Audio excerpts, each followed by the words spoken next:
Assalamualaikum warahmatullahi wabarakatuh. Perkenalkan, saya Afgan Chandra Putaran Raya dengan UKM 317105108. Di sini saya akan membuat video pergantian absensi modul analisis desain dan sistem informasi pertemuan kedua, yaitu studi kelayakan TENLOS. Gambaran umum. Materi yang dipaparkan pada modul ini adalah yang pertama, penjelasan umum mengenai studi kelayakan TENLOS, penjelasan mengenai faktor kelayakan TENLOS, penjelasan tentang studi kasus TENLOS. Capaian pembelajaran. Yang pertama, praktikan dapat memahami tentang studi kelayakan, praktikan dapat memahami tentang faktor kelayakan TENLOS, dan praktikan dapat mengetahui tentang studi kasus TENLOS. Dari praktikum, studi kelayakan atau feasibility study adalah evaluasi yang dilakukan untuk menilai kelayakan suatu rencana bisnis, melibatkan analisis teknis, ekonomi, dan organisasi sebelum mengambil keputusan. Tujuan utama studi kelayakan adalah membantu pengambilan keputusan dalam menentukan apakah proyek layak dilaksanakan atau tidak, sambil memberikan gambaran potensi keuntungan dan risiko yang mungkin timbul. Aspek-aspek yang dianalisis dalam studi kelayakan cakup TENLOS, yaitu teknologi, ekonomi, non-ekonomi, hukum atau law, operasional, dan penjadwalan atau schedule. Hasil dari studi kelayakan digunakan untuk menyusun proposal bisnis, mengajukan pinjaman ke lembaga keuangan, atau menentukan pelaksanaan suatu proyek atau rencana bisnis. Faktor kelayakan TENLOS. Kelayakan teknis. Yang pertama, kelayakan teknis menyoroti kebutuhan sistem yang telah disusun dari aspek teknologi yang akan digunakan. Jika teknologi yang dikehendaki untuk pengembangan sistem merupakan teknologi yang mudah didapat, murah, dan tingkat pemakaiannya mudah, maka secara teknis usulan kebutuhan sistem bisa dinyatakan layak. Pertimbangannya, apakah sistem dapat dikembangkan dan dioperasikan dengan teknologi yang tersedia? Lanjut, ada kelayakan ekonomi. Aspek yang paling dominan dari aspek kelayakan yang lain adalah kelayakan ekonomi. Tidak dapat disangka lagi, motivasi pengembangan sistem informasi pada perusahaan atau organisasi adalah motif keuntungan. Dengan demikian, aspek untung rugi jadi pertimbangan utama dalam pengembangan sistem. Kelayakan ekonomi berhubungan dengan return investment atau beberapa lama biaya investasi dapat kembali. Lalu ada pertimbangannya, apakah manfaat sistem lebih besar daripada biaya yang dikeluarkan, termasuk untuk memenuhi kebutuhan personil, untuk mengetahui layak atau tidak sistem informasi yang akan dikembangkan secara ekonomi dapat menggunakan beberapa metode. Yang pertama, return of investment, payback period, the net present value. Lalu selanjutnya ada kelayakan non-ekonomi. Aspek non-ekonomi adalah aspek yang menambah value dari aspek ekonomi melalui aspek yang tidak dapat dijelaskan pada aspek ekonomi. Pada beberapa sumber aspek non-ekonomi tidak masuk ke dalam aspek pada faktor studi kelayakan. Pertimbangannya, apakah sistem yang diusulkan memiliki keuntungan yang tak dapat diukur dengan uang? Selanjutnya ada kelayakan hukum atau law. Menguraikan secara hukum apakah sistem yang akan dikembangkan tidak menyimpang dari hukum yang berlaku, tidak melanggar hukum jika diterapkan di objek penelitian. Misal, bagaimana kelayakan perangkat lunak yang digunakan, bagaimana kelayakan hukum informasi yang dihasilkan oleh program aplikasi yang dibuat, apakah melanggar hukum atau tidak.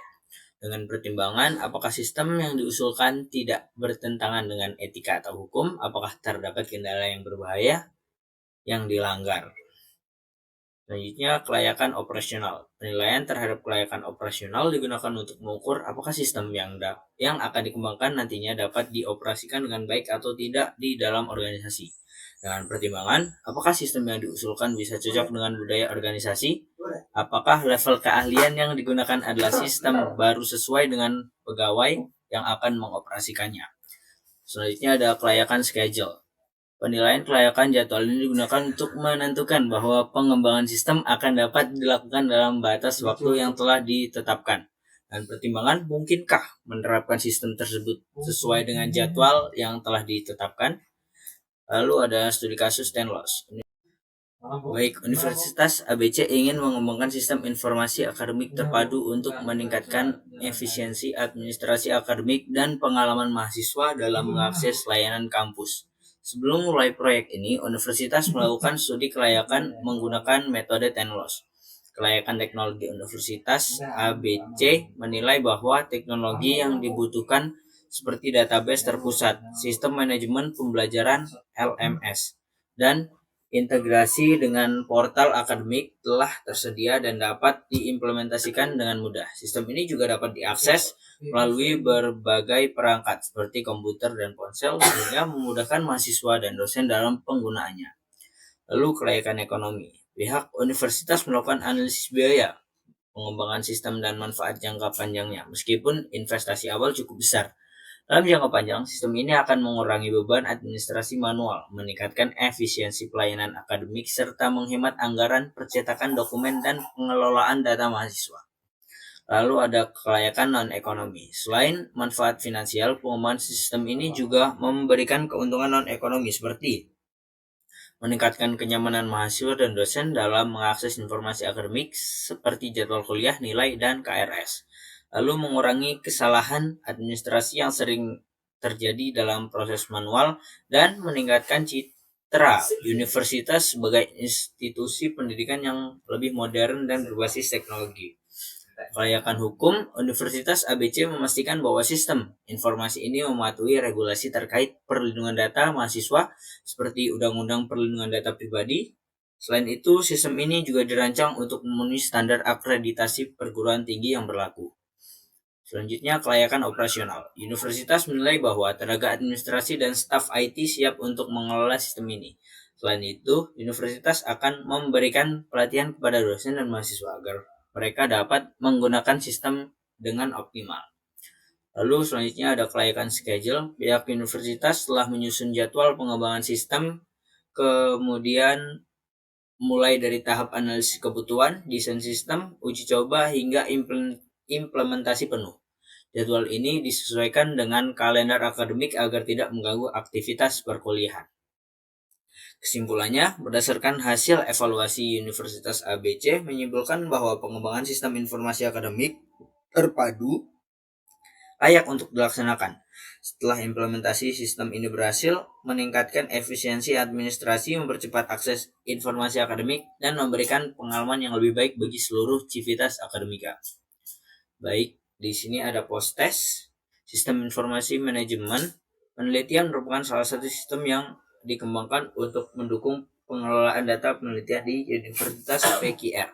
Sistem ini bertujuan untuk meningkatkan efisiensi dalam pencatatan proposal penelitian, pemantauan proses penelitian, serta memfasilitasi integrasi dengan jurnal nasional dan internasional.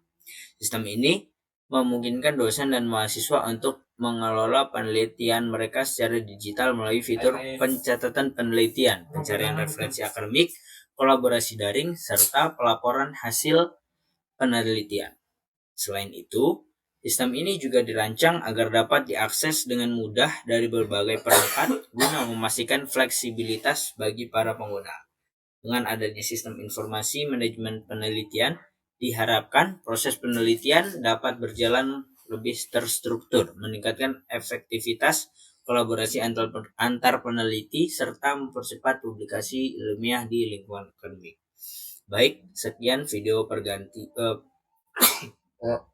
pengganti absensi dari saya akhiri. Wassalamualaikum warahmatullahi wabarakatuh.